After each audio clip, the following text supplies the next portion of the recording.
Hi, I'm Ellen Horan, President and CEO of the Greater Reading Chamber of Commerce and Industry, and I'm here today for this week's Member Spotlight with Glenn Ebersole, who is Strategic Vice President, I like that title, of Hollenbach Construction. Welcome, Glenn. Well, thank you, Ellen. It's great to be here. I want to be a strategic president. Oh, good. Think You about should be. As president and a CEO should be 90% strategic. Yeah, so. absolutely.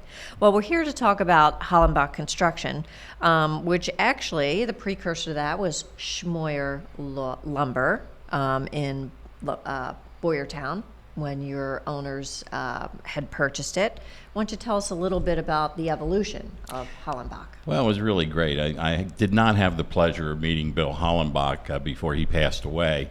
However, he started the business on April 1st, 1968. And I've asked people, did Bill Hollenbach have a sense of humor?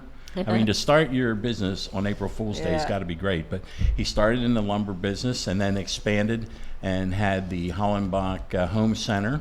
And he never went into residential construction because he didn't want to compete with his customers, home builders that bought a lot of lumber from him. Because he had the store That's plus right. the construction. And then he started a construction division. And then eventually the construction division grew when his son took over, Jim Hollenbach.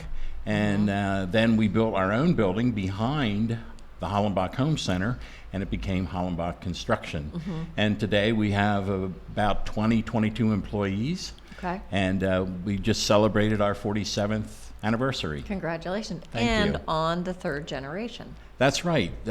After Bill Hollenbach decided that he was going to turn over the reins to his son, Jim took over, really expanded and grew the business. And then Jim's daughter, Stephanie Hollenbach, became the third owner, along with our president, Tim Little, who has been with us for 37 years. So it's great to be in a third generation family business. I love it. Yeah, wonderful. So they do commercial, industrial, but I saw senior living.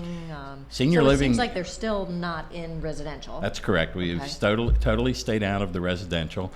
And senior living is our largest vertical market. Okay. Keystone Villa Senior Management is one of our largest clients, and they have Keystone Villa at Douglasville, Keystone Villa at Fleetwood, and they are both in Berks County. Right. And then we just finished a very large project in Ephrata, Pennsylvania, not too far over the line, called Keystone Villa at Ephrata, which was very unique in that it was a adaptive reuse project plus new construction. It was a 100-year-old shoe factory building that we adaptively reused and then built another 115,000 square feet onto that. And today there's more than 80-some residents living there, and they only started moving people in October of 2014. That's a cool property. It is. Yeah, great. Very neat. And you know what else I know you guys did fairly recently, because I saw you at the ribbon cutting, was Gateway Ticketing. Gateway another Ticketing, one of our chamber right. members. That became another signature project for us. It's their global headquarters, world headquarters for this great little company in Berks County that competes for their talent with Google and Microsoft. So they have to have something very special.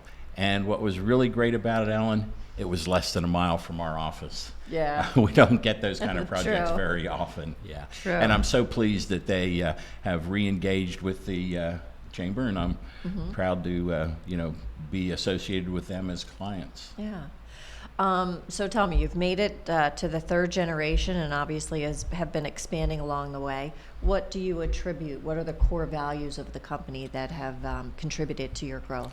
Well, when I came on board, I asked them to form a strategic leadership team, which we did. And that consists of Jim and Stephanie Hollenbach, Tim Little, and myself. And we look at things very strategically. We look at how they made their transition from the second to third generation. And we are talking about the future. I think the most important thing is that we have a mindset that says we need to use strategic thinking in all that we do. And what that means is continually think about the future and what impacts the decisions we make today will have on that future. So I think we're very futuristic in our thinking, yet very, very grounded in where this company came from. Now, are there areas as you're looking out ahead that you're concerned about? I don't think so, because our strong market, the senior living, the demographics of the population that serves is so great and is expanding. One of the things that we really are looking at is the transition as the baby boomers go through their whole generation and we get into the Gen X, Gen Y people. They're going to have a whole different set of desires and needs for senior living housing. We're trying to anticipate some of those things so that we can be on the forefront when it comes time to build for that That's generation. a good point. Seems like you're in a good market. Pennsylvania is still the number 2 state for That's correct. The number of seniors and their population behind Florida, which is amazing. And you know, it's interesting from a chamber standpoint, from a business standpoint, even a political standpoint, is that with some of these retirement communities, they have such a voting power block, if you will, that they do have to have attention paid to them.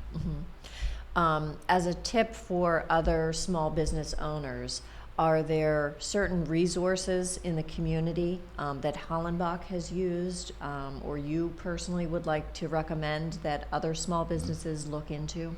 Well, absolutely. I've been such an avid chamber advocate for the places where I've worked. And while I live in Lancaster County, a lot of our work and our projects are in Berks and Montgomery County. And I've become active not only in the Greater Reading Chamber, but in the Tri-County Area Chamber. And one of the things that I think I remarked to you, as well as Gail Landis and others, is that one of the things that was really great for me, while I had a network to start with, the Greater Reading Chamber, Greater Reading Economic Partnership, Greater Berks Development Fund, all those people came together. I found a very warm reception. I found that they were very willing to accept and encourage a new person that came into the organization to get involved and to give them an opportunity for leadership. So I'm a huge advocate for the Greater Reading Chamber, and it's enabled me to make some other connections. And in fact, the Gateway ticketing was really as a result of a connection through the Greater Berks Development Fund. Excellent. So Excellent. I would say yes, get involved in your local chamber. Absolutely. Yeah, you are good at that, Glenn. You're the face of thank you. Hollenbach Thank at you. Our chamber and other chambers, and it's one of those cases where sometimes you do get out of it what you put into it. So, and I take that very seriously when somebody says, the face. And I know that it's succeeding, Ellen, when people come up to me and call me Mr. Hollenbach. Or they'll tell me they met my daughter, and I'll say, I work for Hollenbach Construction, but my name's Glenn Ebersole, but I take it as a huge compliment. Yeah. Well, you do represent the company well, so we thank you for being here today, and Thank you. you for being a chamber member. You are quite welcome. Thank you.